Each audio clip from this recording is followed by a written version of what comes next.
Uma série animada lembrada até hoje, a ponto de os fãs, quando veem os filmes de um certo grupo de super-heróis no cinema, lembrar-se que na série animada tinha sido melhor adaptada aquela saga ou aquele arco. Todo mundo aqui que é fã do canal, que já está inscrito no canal, que tem aí entre seus 30 e 40 anos, e muitos dos mais novos também já viram, porque tem no YouTube, sabem do que eu estou falando. O tema da nossa X-Men Sagas de hoje são as sagas dos X-Men, adaptada para a série animada clássica de 1992 e que aqui a gente assistiu na Globo. Então vamos nessa, vamos analisar todos esses arcos aqui, depois da vinheta.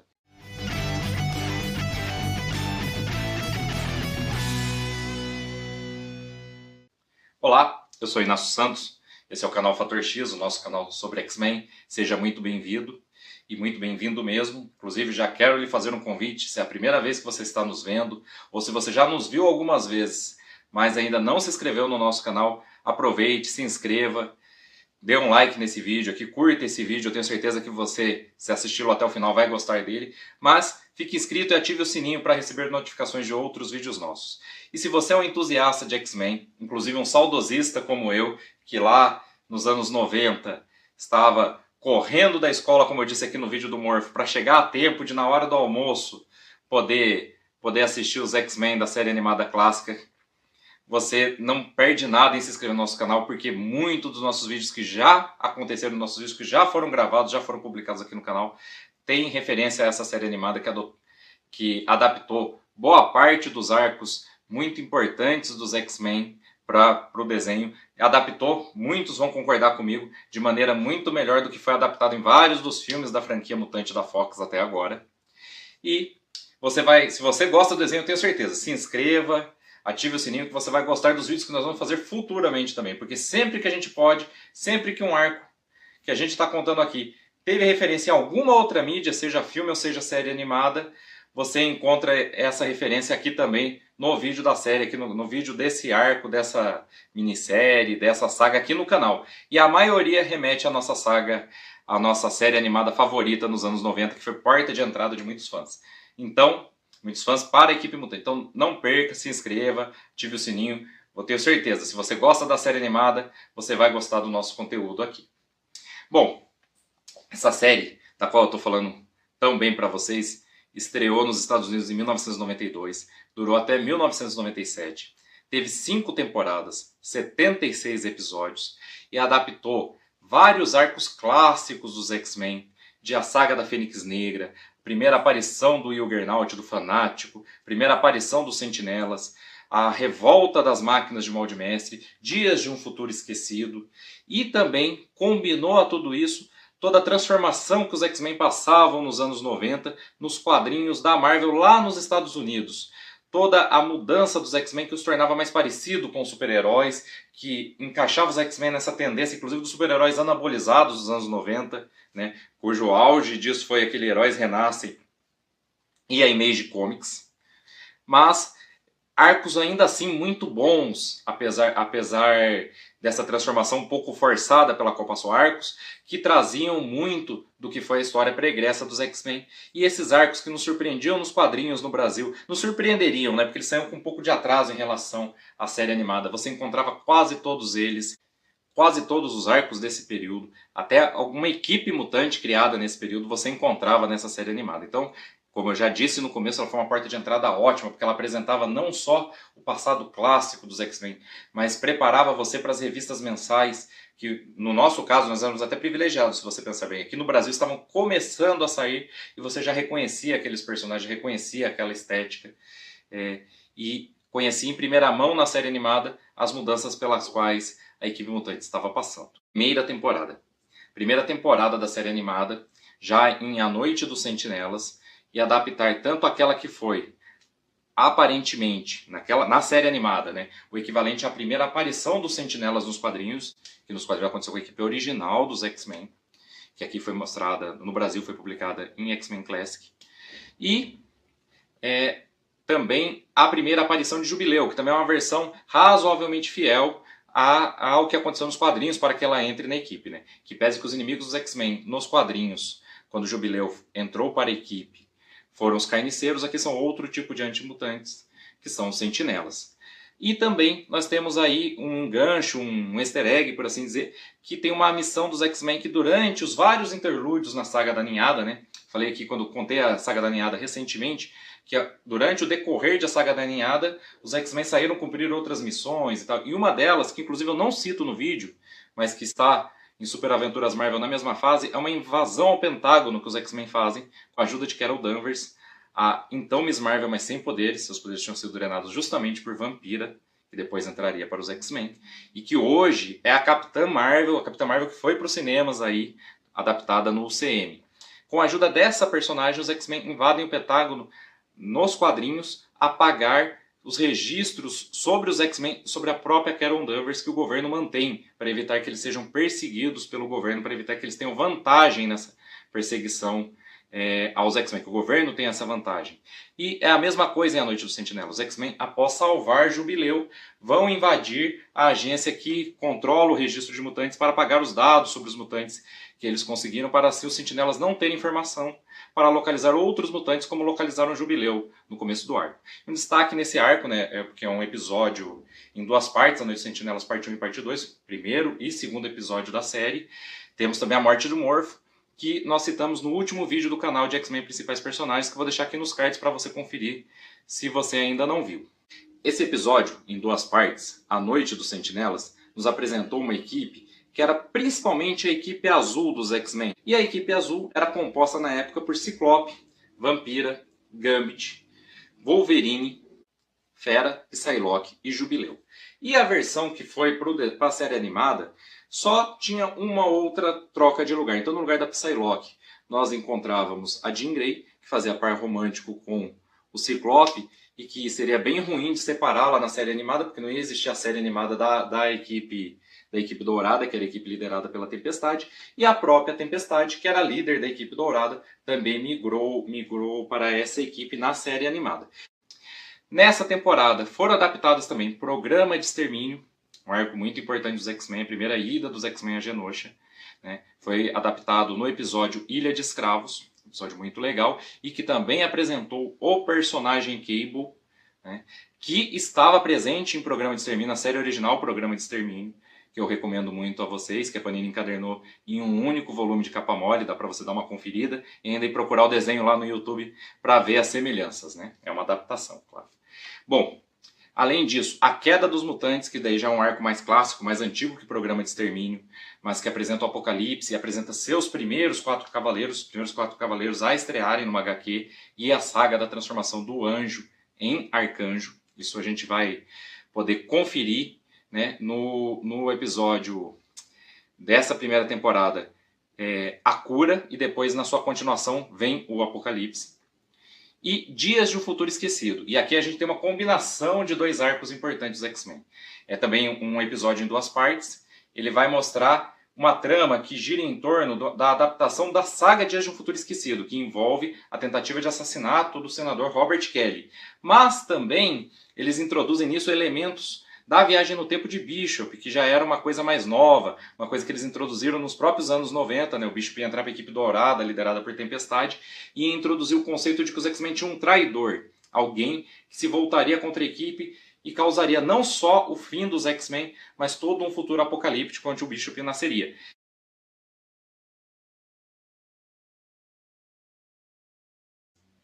Segunda temporada da série animada dos X-Men. Nela nós encontraríamos adaptado Casamento de Scott Summers e Jean Grey, em que pese que na segunda temporada ele acaba por não acontecer, né? Eles no final das contas não foram casados, vão ter que tentar se casar de novo. Falei disso no vídeo do Morfo, né? O Morfo os engana, o Morfo que foi dado como morto nos primeiros episódios da equipe, nos dois primeiros episódios da série, volta como um vilão nesses dois primeiros episódios da segunda temporada e ludibria o Ciclope e a Jean Grey para que eles caiam nas mãos de Sinistro.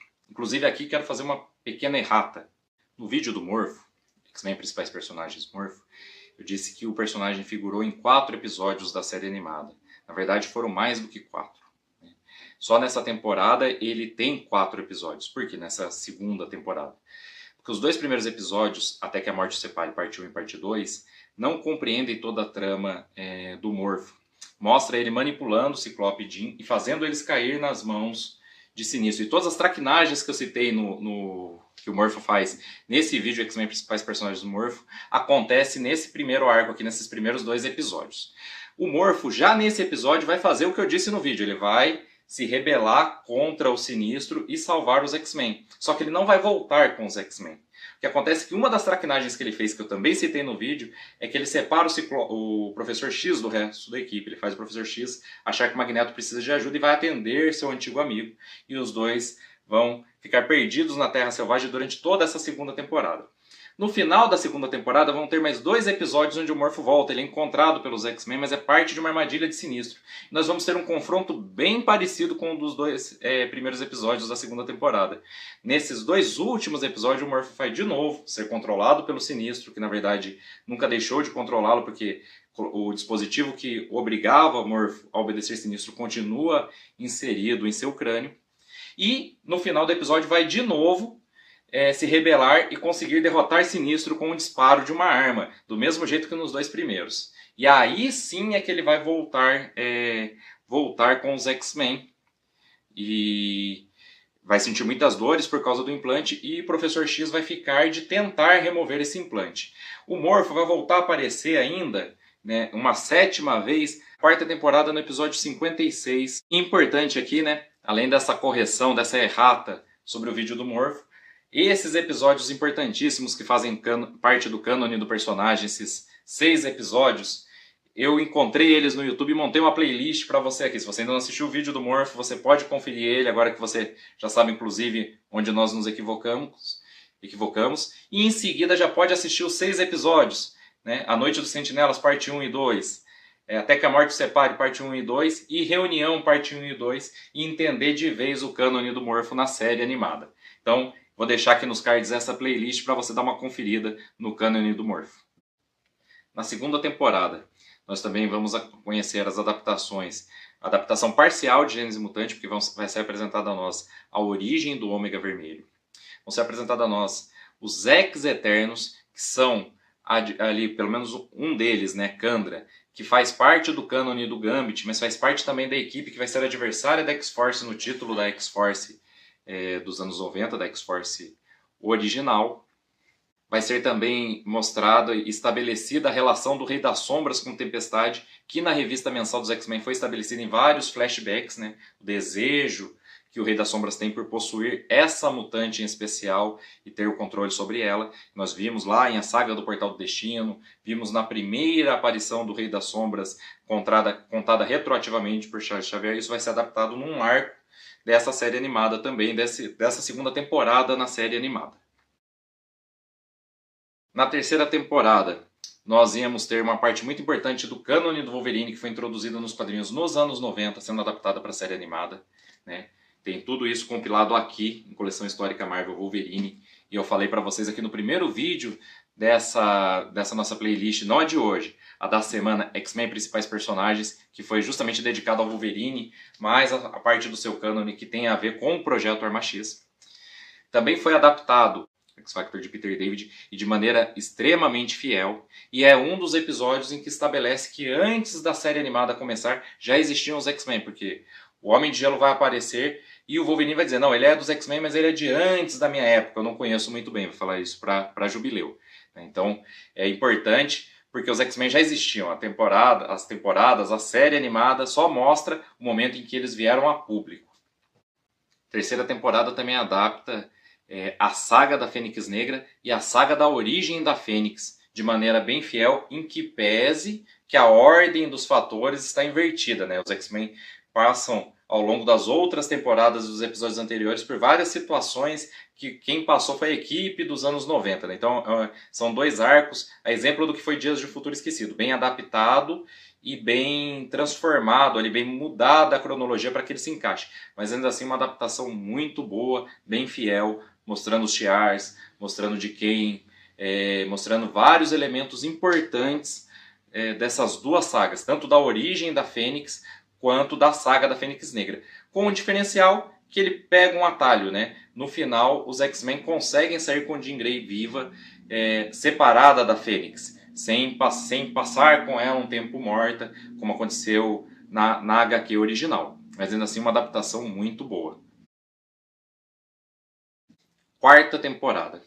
A quarta temporada adaptaria vários arcos importantes, um deles clássico, que seria a origem e a primeira aparição de Proteus, o filho de Moira McTarget, que você encontra esse arco dentro da compilação da saga da Fênix Negra, feita pela Panini. Tá? Na série animada ele é adaptado também a exemplo do que foi a saga da Fênix Negra na temporada anterior, fora de ordem, depois de outros eventos que nas histórias em quadrinhos aconteceram muito depois da saga do Proteus, mas uma adaptação razoavelmente fiel.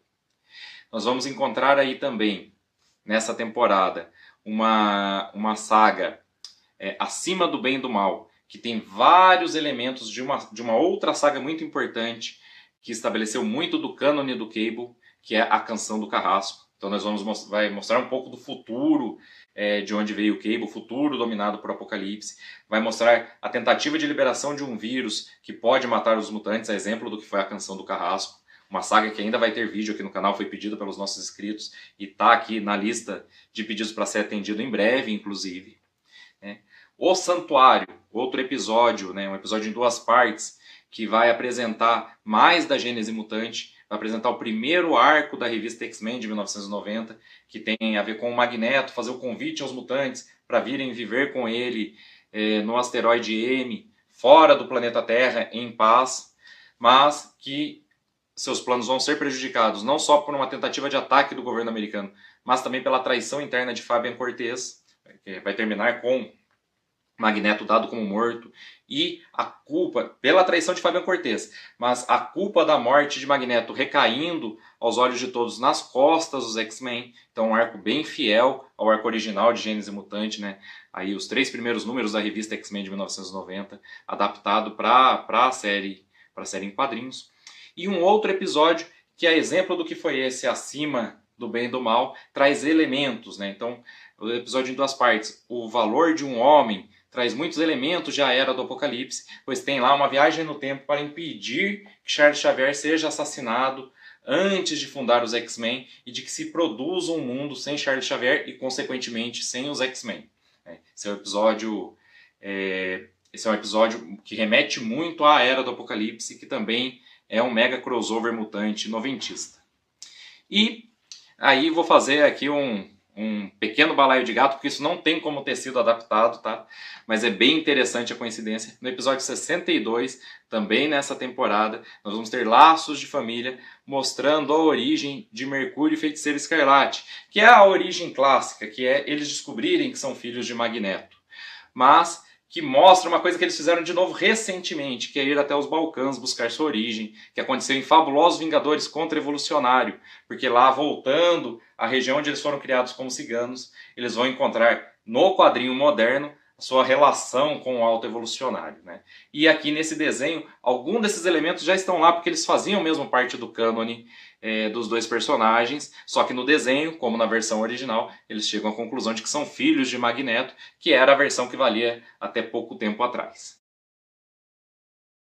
Quinta temporada ia contar com adaptações importantes do cânone dos X-Men, mas a que eu queria destacar aqui é feita logo nos 2 primeiros episódios da quinta temporada, que é Aliança Falange. Alarme! A Falange está aqui! Inclusive tem o mesmo nome, apesar de a tradução não ter feito os 2 nomes baterem em português. A tradução do desenho animado e da adaptação do desenho animado não chamou a saga de Aliança Falange, mas de O Pacto Falange. Mas o nome em inglês é o mesmo, Phalanx Covenant. Alguém vai pagar por isso!